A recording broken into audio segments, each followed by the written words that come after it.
This is for anyone who wants to send an email to their network asking for help, but is feeling kind of uncomfortable. I'm going to walk you through the exact email that I sent to 60 VIPs in my network, what I said, and at the end, why I said it. Some key takeaways, key points I want you to pay attention to as you craft your own outreach email. It doesn't have to be as uncomfortable as you think it does. This is how I started. Happy 2025. What a cluster F it's already been. I've tried to make this email as succinct and easy as possible for us to take next steps together. But first, I want to acknowledge the BCC type nature of this message. Please know that if you are receiving it, you are an important person in my life and someone whom I admire and respect. The goal of this email is to make it super simple for us to share business and or find other ways to support one another this year.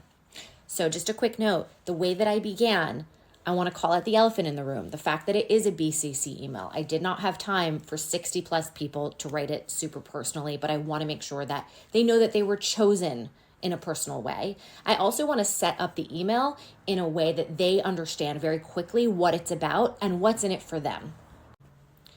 This is uncomfortable to admit, but with Raphael's massive medical bills and Ashley in a full-time caregiving role, our family is in a precarious financial situation and we need your help.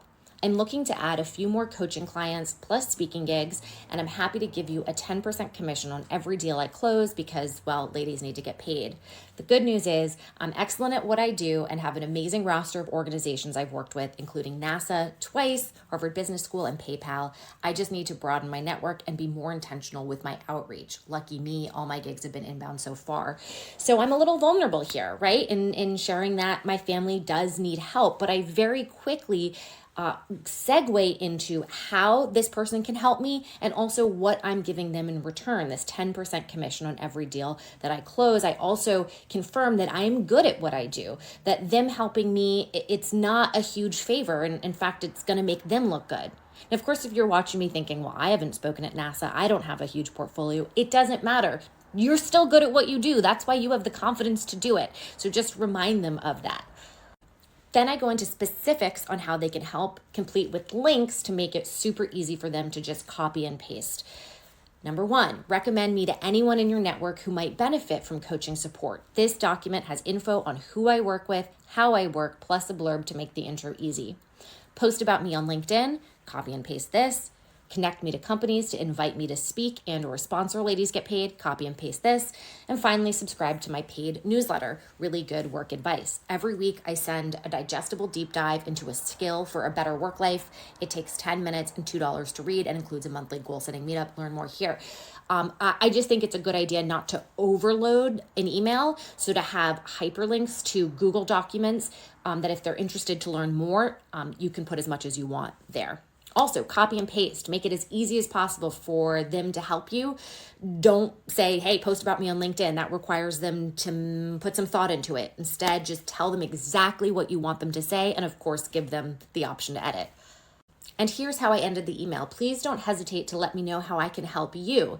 Given my limited bandwidth, yay, having twins, lol. Right now, the best I can probably do is post about you on LinkedIn and or make an introduction.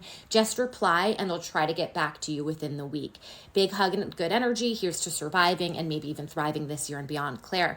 So, of course, offering to support them, but I think what's best is to be very specific, especially since you're busy, everyone's busy. So if you could tell them exactly how you could support them or suggest a few ways, setting expectations is so critical. And finally, I'm going to share with you just my key overall takeaways from this email. If you are asking your network to help you, you need to make it as easy as possible for them to help you. So note all those links that I shared in the email. And then lastly, offering support in return and just being clear about what you can do and maybe what you can't do as well. Listen, even though I'm confident in the email that I sent, I still feel awkward. I just do. I think a lot of us were raised to not ask for help, but it seems like we're burdening the other person, and we don't want to do that. The thing you have to remember is first, giving feels good, and second, in all of the ways that I demonstrated to you, I made it super easy for that person to help me, and I also made it very easy for them to understand the value I was bringing to them. Any person who's successful I have found in my life, They don't necessarily do things in a transactional way. They do things in a pay it forward way. Think of it like investing. You put a little money in today and over time, compound interest, right? So maybe someone will write you back and say, hey, let me help you. And they're not expecting anything right now, but in the future, they might email you with a similar request. That's good. We want that. We want a pay it forward model so that no one ever has to feel uncomfortable asking for help because they're doing it in such a way that they are also providing just as much as they are asking. Comment, what do you think? You got this.